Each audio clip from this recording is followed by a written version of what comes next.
क्या कर रहे हैं? गोलगप्पा किनको किनको खाना है फ्रेंड? देखिए गोलगप्पा खाने जा रहे हैं।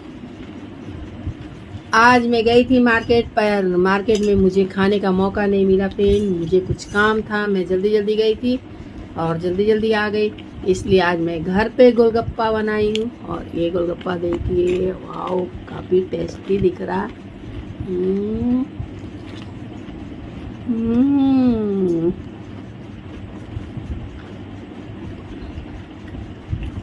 तो फ्रेंड गोलगप्पा काफ़ी टेस्टी है।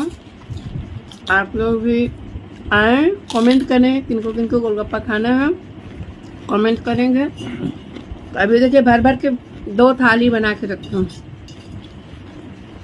और जिनको इनको खाना है वो फटाफट कमेंट करें और कमेंट करें और गोलगप्पा खाएंगे। देखिए